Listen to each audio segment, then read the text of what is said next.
Hello everyone. Today we are going to discuss chapter 1 sets of class 11th mathematics. ठीक है, तो आज chapter 1 discuss करने वाले हैं. चैप्टर 1 आपका सेट्स है. तो देखिए इसमें सेट्स की बात हो रही है. तो अगर हम देखें प्रेजेंट डे मैथमेटिक्स में तो sets play very important role in mathematics. ठीक है ना. कैसे? जैसे हम कुछ चैप्टर की बात कर रहे हैं, ज्योमेट्री की बात करें, सीक्वेंसेस की बात करें, रिलेशंस एंड फंक्शन की बात करें, प्रोबेबिलिटी की बात करें, कुछ ऐसे चैप्टर्स हैं जिनमें आपका जो सेट थ्योरी है प्ले वेरी इंपॉर्टेंट रोल. मतलब कहने का मतलब यह है कि जैसे रिलेशंस एंड फंक्शन की बात कर रहे हैं, तो अगर हमें सेट थ्योरी का नॉलेज नहीं है तो रिलेशन एंड फंक्शन को कंप्लीटली समझ पाना मुश्किल होगा. इसी तरह से प्रोबेबिलिटी है, इसमें अगर सेट थ्योरी का नॉलेज हमें नहीं है तो प्रोबेबिलिटी को समझ पाना कंप्लीटली मुश्किल होगा. ठीक है ना. तो इसलिए सेट्स को कह सकते हैं कि sets is the fundamental part of today's mathematics. ठीक है. तो चलिए अब सेट्स को समझने की हम कोशिश करते हैं कि सेट होता क्या है. तो सेट को समझने से पहले हम जो है एक वर्ड कलेक्शन की बात करेंगे. ठीक है. कलेक्शन. देखिए कलेक्शन से मतलब क्या है कि कलेक्ट करना या कलेक्ट होना. ठीक है. जैसे अगर हम समटाइम्स क्राउड ऑफ पीपल की बात करते हैं, क्राउड ऑफ पीपल्स मतलब एक जगह ढेर सारे लोग कलेक्ट हो जाते हैं. ठीक है. नंबर ऑफ पीपल्स, तो वहां कलेक्शन की बात हो जाती है. या हम के पैक ऑफ कार्ड्स की बात करें, कलेक्शन ऑफ कार्ड्स की बात करें. ठीक है. डिफरेंट कार्ड्स आप एक जगह कलेक्ट कर लो. ठीक है ना. इसी तरह से अगर हम कहें collection of odd number, mathematics में बोले कलेक्शन ऑफ ऑड नंबर का कलेक्शन, नेचुरल नंबर का कलेक्शन, इसी तरह से होल नंबर का कलेक्शन. तो डिफरेंट टाइप्स ऑफ कलेक्शन की बात हो सकती है यहाँ पे. ठीक है. कुछ एग्जांपल लेके समझाते हैं आपको कलेक्शन का. जैसे फर्स्ट कलेक्शन मैंने लिया odd natural numbers less than 20. इसका मतलब क्या है कि 20 से बिलो नेचुरल ऑड नंबर कौन कौन से हैं. तो आपका आंसर क्या होगा? आप ये बताओगे 1, 3, 5, 7, 9, 11, 13, 15, 17, 19. ठीक है. ये आपके कुछ नेचुरल ऑड नंबर्स हैं जो कि बिलो 20 आते हैं. ठीक है ना. अगर ये अलग अलग स्टूडेंट से पूछा जाए डिफरेंट, तो हर एक स्टूडेंट का सेम आंसर होगा. राइट. इसी तरह से थर्ड एग्जांपल में देखें the vowels in English alphabet. तो इंग्लिश अल्फाबेट में कौन कौन से वॉवेल्स होते हैं? आपका आंसर होगा ए, ई, आई, ओ, यू. ठीक है. सेकंड एग्जांपल में द रिवर ऑफ इंडिया की बात हो रही है, मतलब इंडिया के सभी रिवर्स. जैसे आपसे कहें Ganga is the river of India, आपका आंसर क्या होगा? यस होगा कि गंगा इंडिया की रिवर है. सही है. अगर कहें Nile river is the river of India, तो आपका आंसर होगा नो, नील रिवर इंडिया की नहीं है, अदर कंट्रीज की है. तो कहने का मतलब ये है कि इसमें जैसे अब यहाँ पर एक कलेक्शन को थोड़ा सा बताता हूँ. अगर सपोज हम 19 की बात करें कि 19 जो एलिमेंट है या नंबर है किस कलेक्शन से बिलोंग करेगा, आपका आंसर होगा फर्स्ट कलेक्शन से. आप ये नहीं कहोगे कि सेकंड से या थर्ड से बिलोंग करेगा. ठीक है. अगर हम रिवर की बात करें, गंगा रिवर किस कलेक्शन से बिलोंग करेगा, तो आपका आंसर होगा सेकंड कलेक्शन से. इसी तरह से हम कहें ए वॉवेल्स किस कलेक्शन से बिलोंग करेगा, तो आपका आंसर होगा थर्ड से. मतलब यहाँ पे हम ये कह सकते हैं कि ये डिफरेंट जो कलेक्शन आप हैं, डिफरेंट काइंड्स ऑफ ऑब्जेक्ट से मिलकर के बन रहे हैं कलेक्शंस. हर एक कलेक्शन जो है प्रॉपर डिफाइंड है, मतलब वेल डिफाइंड है. वेल डिफाइंड से मतलब यह है कि हर एक कलेक्शन का जो डिफिनीशन है पर्सन टू पर्सन वेरी नहीं कर रहा. क्यों वेरी नहीं कर रहा? जैसे हमने कहा कि below odd numbers 20, below 20 odd number सभी राइट कर, तो हर एक स्टूडेंट से यही नंबर राइट करेगा. अगर यहाँ चेंज होता कि स्टूडेंट्स अलग अलग नंबर राइट करते तो डिफिनीशन चेंज होता, लेकिन नहीं होगा कि हर एक स्टूडेंट का सेम आंसर होगा. इसी तरह से रिवर ऑफ इंडिया की बात करें तो इंडिया में जितनी रिवर्स हैं सभी अगर नाम नोट किया जाए तो हर एक स्टूडेंट सेम नेम बताएगा. ठीक है ना. इसी तरह से the vowels in English alphabet की बात करें तो यही वॉवेल्स इन इंग्लिश अल्फाबेट में है. अगर वॉवेल्स नहीं आते हैं तो ये फिक्स है. तो इस तरह के ये जो कलेक्शंस होते हैं इनको वेल डिफाइंड कलेक्शंस बोलते हैं. क्लियर है. जो कि पर्सन टू पर्सन चेंज नहीं हो रहे हैं. वेल डिफाइंड कलेक्शन से मतलब है अगर किसी भी कलेक्शन का definition person to person change नहीं हो रहा है तो इस तरह के कलेक्शन को वेल डिफाइंड कलेक्शन बोला जाता है. ठीक है. अब इसमें कुछ अदर एग्जांपल्स लेते हैं, देखते हैं कि वो कलेक्शन वेल डिफाइंड होते हैं या नहीं होते हैं. तो एक क्वेश्चन मैं लेता हूं. अगर आपसे कहूं कि tell me 5 best cricket player of India, 5 best cricket player of India. तो देखिए आप क्या कहते हैं, मेरे अकॉर्डिंग अगर मैं कहूं कि 5 best cricket player of India, मैं कहता हूं कि सचिन तेंदुलकर, ठीक है, सेकंड सौरव गांगुली, थर्ड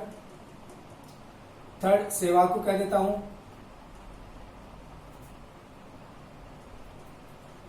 ठीक है, फोर्थ गौतम गंभीर, फिफ्थ रैना, ठीक है, सुरेश रैना। मेरे अकॉर्डिंग ये इंडिया के बेस्ट प्लेयर है। क्या आप मेरी बातों से एग्री करते हो कि यही इंडिया के बेस्ट प्लेयर्स हैं? तो कुछ स्टूडेंट का जवाब आएगा नहीं, ये बात सही नहीं है कि यही 5 बेस्ट प्लेयर हैं इंडिया के क्रिकेट टीम के। हो सकता है इनमें से कुछ आपके अकॉर्डिंग सही हो और 1-2 नाम ऐसे हों जो कि ना हो। मतलब हर एक स्टूडेंट का यहाँ पे अपना जो वे होगा उसका हर एक का अलग अलग होगा, आंसर अलग अलग होगा। मतलब बेस्ट प्लेयर की बात अगर यहाँ पर हो रही है तो स्टूडेंट टू स्टूडेंट या person to person name vary करेंगे। अगर नेम वेरी कर रहे हैं तो कह सकते हैं इस तरह का कलेक्शन आपका वेल डिफाइंड कलेक्शन नहीं होता है। समटाइम आपने देखा होगा कि जब भी क्रिकेट टीम सिलेक्ट की जाती है, ठीक है ना, तो उसमें आपका व्यूज आता है कि नहीं ये जो है प्लेयर बाहर कर दिया गया, इसको इन होना चाहिए था, ये ज्यादा अच्छा प्लेयर है, ठीक है। तो आपने अपने व्यूज होते हैं, हो सकता है वहां पे जब टीम सिलेक्ट कर रही थी तो हो सकता है उनके अकॉर्डिंग वही बेस्ट प्लेयर हो, उनका अपना क्या बेस था, समझ में आ गया। तो यहाँ पे कहने का मतलब है कि इस तरह का जो कलेक्शन होता है वेल डिफाइंड कलेक्शन नहीं होता। क्यों नहीं होता? कि पर्सन टू पर्सन आपका डिफिनेशन जो है वेरी करेगा, नेम चेंज हो गया, ठीक है ना, बात समझ में आ गया। तो अभी हमने 2 तरह के कलेक्शन की बात की, एक आपका वेल डिफाइंड कलेक्शन, एक नॉट वेल डिफाइंड कलेक्शन। जैसे आपका ये collection not well defined collection है, तो जो वेल डिफाइंड कलेक्शन होते हैं उन्हीं को हम सेट्स बोलते हैं। बात समझ में आया? जो वेल डिफाइंड कलेक्शन होते हैं उन्हीं को सेट्स बोलते हैं। तो मतलब सेट को इस तरह से हम डिफाइन कर सकते हैं, set is a well defined collection of an object, ठीक है ना। अब फाइनली हम डिफिनेशन पे आ जाते हैं सेट के। सेट क्या होता है? सेट को इस तरह से आप डिफाइन कर सकते हैं कि set is a well defined collection of an object,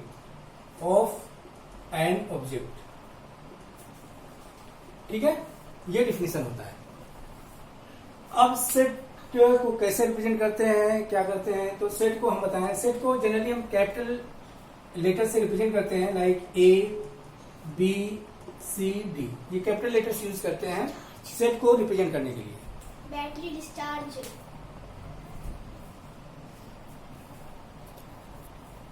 ठीक है, तो इससे हम रिप्रेजेंट करते हैं। इसी तरह से आपके जो ऑब्जेक्ट की बात कर रहे हैं, ऑब्जेक्ट को एलिमेंट भी बोल सकते हैं या इसको मेंबर्स बोल सकते हैं। तो इनको हम स्मॉल लेटर से रिप्रेजेंट करते हैं, A, B, C, D, like this, right. Set में जो ऑब्जेक्ट यूज होते हैं, that means element term use होंगे, उनको स्मॉल लेटर से, और सेट को कैपिटल लेटर से रिप्रेजेंट किया जाता है।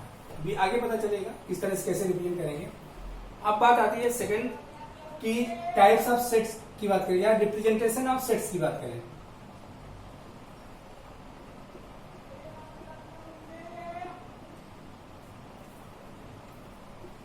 ठीक है, रिप्रेजेंटेशन ऑफ सेट की बात करें कि सेट को कैसे रिप्रेजेंट करें मैथमेटिक्स में, ठीक है ना। तो there are 2 methods for representing set, there are 2 methods for representing sets. First आपका रोस्टर फॉर्म, इसी को और टेबुलर फॉर्म भी बोलते हैं, ठीक है। सेकेंड आपका आ जाता है set builder form, set builder form, ठीक है। ये 2 फॉर्म होते हैं जिससे सेट को रिप्रेजेंट किया जाता है। चलिए 1 बाय 1 करके डिस्कस करते हैं। तो फर्स्ट देखते हैं सेट बिल्डर फॉर्म, ठीक है। इसे मैं रब करता हूं, स्टार्ट से देखता हूं। तो फर्स्ट आपका है रोस्टर फॉर्म,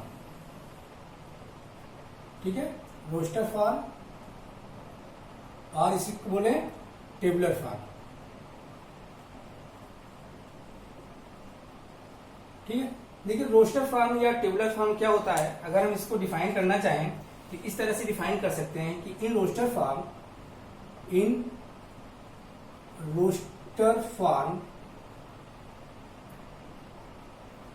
all the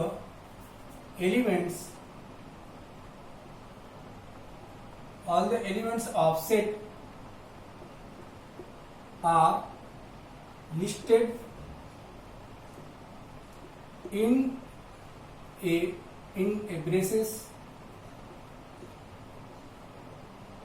को हम कर्ली ब्रैकेट इस तरह से रिप्रेजेंट करते हैं, braces, and each element separated by comma. ठीक है, मतलब ये हुआ कि रोस्टर फॉर्म में जो है एलिमेंट को ब्रेसेस के अंदर रिप्रेजेंट करते हैं और हर एक एलिमेंट आपका कोमा से सेपरेट होता है। ठीक है ना, अब कैसे रिप्रेजेंट करेंगे यहाँ पर आपको दिखाते हैं। जैसे पहला हमारा कलेक्शन लेता हूं कि right the all odd natural numbers below 20। ठीक है, right all odd natural numbers below 20। Right all odd natural number, right all odd number below 20। ठीक, बिलो 20 की बात हो रही है, ऑड नंबर की बात हो रही है, तो आपका आंसर क्या होगा 1 3 5 7 9 11 13 15 17 19 ये आपके ऑड नंबर होंगे। इनको रोस्टर फॉर्म कैसे रिप्रेजेंट करेंगे? सपोज आपका सेट ए है जो कि ऑड नंबर का कलेक्शन है, तो ए इज इक्वल टू 1 3 5 7 9 11 13 15 17 19। ठीक है, इस तरह से ब्रेसेस के अंदर हम रिप्रेजेंट कर देते हैं इन सभी एलिमेंट को, नंबर्स को। तो इस तरह का जो रिप्रेजेंटेशन है, मतलब ए को हमने सेट माना collection of odd number below 20 और इनको एक ब्रेसेस के अंदर रिप्रेजेंट कर दिए, तो इस तरह का रिप्रेजेंटेशन जो होता है यही आपका रोस्टर रिप्रेजेंटेशन या टेबुलर रिप्रेजेंटेशन होता है। ठीक है, इसी तरह से और एग्जांपल आप दे सकते हैं। जैसे सपोज आपका सेट वी है, V is the set of vowels of English alphabet. तो इंग्लिश अल्फाबेट में कौन कौन सा वॉवेल्स होते हैं? ए ई आई ओ यू होते हैं। इनको हम इस तरह से रिप्रेजेंट रोस्टर फॉर्म कर सकते हैं, ए ई आई ओ यू। ठीक है, तो इस तरह से इस तरह का जो रिप्रेजेंटेशन होता है ये रोस्टर रिप्रेजेंटेशन होता है। रोस्टर में चलिए दो बातें आपको बताता हूं। एक तो फर्स्ट है ordering of element is immaterial. मतलब यह है कि एलिमेंट का ऑर्डर जो है मैटर नहीं करता। कोई भी ऑर्डर हम जैसे ए ई आई ओ यू राइट किए हैं, आप आई ई ए यू ओ राइट कर सकते हैं। मतलब कैसे भी इसको राइट करें, सभी एलिमेंट सीक्वेंस कुछ भी रखें, लेकिन सीक्वेंस चेंज करने से सेट आपका चेंज नहीं रहेगा, सेट आपका यही रहेगा। ठीक है, सेकंड आपका आ जाता है कि repeated numbers not required. Repeated element not required. ठीक है, रिपीटेड नंबर नॉट रिक्वायर्ड से मतलब है कि जैसे हम सेट राइट कर रहे हैं, सपोज ए आपका 2 टाइम्स आ रहा है या ई 2 टाइम्स आ रहा है, तो इसे 2 टाइम्स राइट करने की जरूरत नहीं है, ओनली 1 टाइम्स अपने आप में सफिशिएंट है। सेट को डिफाइन करते हैं। इनकेस बाई मिस्टेक आपने 2 टाइम्स या 3 टाइम्स राइट भी कर दिया तो सेट चेंज नहीं होगा, सेट वही रहेगा, but no need to write repeated numbers. ठीक है, तो आपका ये रोस्टर रिप्रेजेंटेशन होता है। ये 2 पॉइंट आपको याद रखने की जरूरत है। चलिए नेक्स्ट आपका सेकंड मेथड आता है सेट बिल्डर फॉर्म। देखते हैं सेट बिल्डर फॉर्म आपका क्या होता है। Set builder form,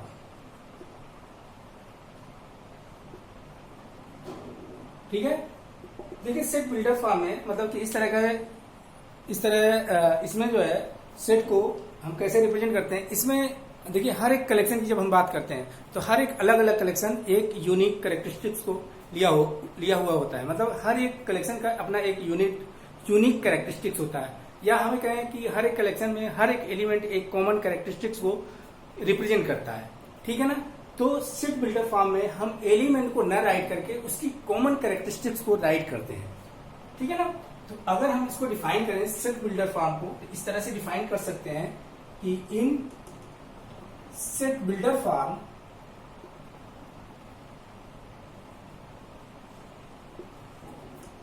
all the elements of a set, all the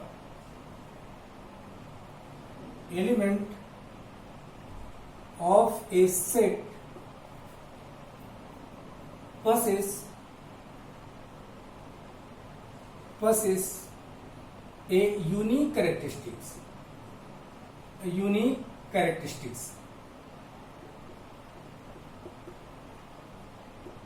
ठीक है, which is not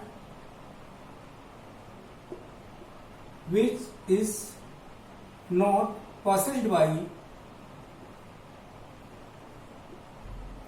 by any element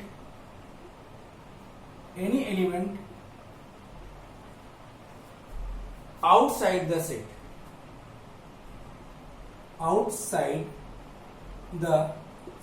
मतलब सेट बिल्डर फॉर्म में जो होता है कलेक्शन है वो यूनिक कैरेक्टरिस्टिक्स एलिमेंट की होती है, या हर एक एलिमेंट की एक कॉमन कैरेक्टरिस्टिक्स होती है जिसे इस सेट बिल्डर फॉर्म में हम रिप्रेजेंट राइट करते हैं या राइट करते हैं। तो इसको ये डिफिनेशन हो गया। चलिए एग्जांपल से इसे समझने की कोशिश करते हैं, ठीक है ना। देखिए अगर हम कहें कि V क्या है, V is the set of vowels of English alphabet,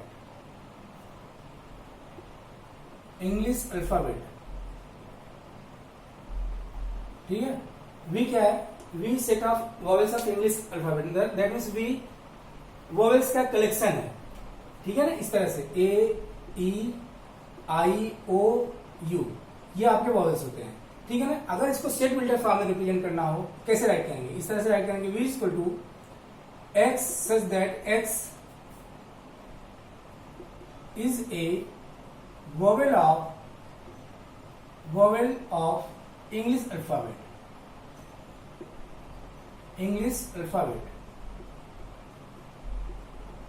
ठीक है। इस तरह से रिप्रेजेंट करेंगे। तो इस तरह का जो रिप्रेजेंटेशन होता है इसको हम बोलते हैं सेट बिल्डर फॉर्म रिप्रेजेंटेशन। मतलब इसमें हमने एलिमेंट न राइट करके उसकी कैरेक्टरिस्टिक्स को राइट किया। इसी तरह से सेकंड क्वेश्चन की बात करें कि right natural numbers greater than 3 and below 10, greater than 3 and less than 10। तो अगर उसको हम सेट बिल्डर फॉर्म में राइट करना हो, suppose A is the set of natural number which greater than 3 and less than 10, तो इसको हम इस तरह से राइट कर सकते हैं X such that 3 greater than X less than 10 where X belong to natural number, right. तो इस तरह से रिप्रेजेंट करते हैं सेट बिल्डर फॉर्म में। तो इस तरह का रिप्रेजेंटेशन जो होता है सेट बिल्डर फॉर्म रिप्रेजेंटेशन होता है। कैरेक्टरिस्टिक को रिप्रेजेंट किया गया है, न कि एलिमेंट को, राइट। तो चलिए इसमें देखिए एक बात बता दूं आपको, एक सिंबल यूज हुआ है एप्सिलॉन, ये सिंबल यूज हुआ है, ठीक है ना। देखिए इसको क्या होता है, इसको ग्रीक सिंबल होता है जिसे एप्सिलॉन बोला जाता है, एप्सिलॉन, ठीक है, एप्सिलॉन बोलते हैं। लेकिन इसको रीड कैसे करेंगे, यहां पे बिलोंग्स टू रीड किया जाता है। अगर इस तरह का सिंबल यूज हुआ है, कट हुआ है, इसको बोलेंगे डज नॉट बिलोंग टू, ठीक है। इनको इस तरह से रीड करते हैं। चलिए इनको एग्जांपल की हेल्प से समझते हैं कि इनका यूज कैसे होगा। तो एक मैं इसे राइट करता हूं इस तरह से, V equal to A E I O U, मतलब V is the set of vowels of English alphabet है, ठीक है ना। अगर हम कहें ए जो है सेट वी से बिलोंग करेगा या नहीं करेगा, ए एलिमेंट सेट वी में है या नहीं है, तो आपका आंसर होगा नहीं, एलिमेंट ए सेट वी में है। तो इसको आप कैसे शो करेंगे, इसको इस तरह से शो करेंगे, ए बिलोंग टू वी, मतलब इसका मतलब ये हुआ कि एलिमेंट ए वी में है, ए बिलोंग्स टू वी से बिलोंग कर रहा है, राइट। अगर हम कहें एक एलिमेंट बी है, सेट वी में प्रेजेंट है या नहीं है, तो आपका आंसर होगा नो। लेकिन इसको रिप्रेजेंट मैथमेटिकली कैसे करेंगे, इसको इस तरह से करेंगे, इस तरह से, B does not belong to V, मतलब बी वी में नहीं है, ठीक है। तो इस तरह से इनका यूज हमारा होगा। तो ये इंट्रोडक्शन पार्ट इतना ही कंप्लीट होता है। नेक्स्ट हम एक्सरसाइज 1.1 डिस्कस करेंगे। तो आज के लिए इतना ही, थैंक यू।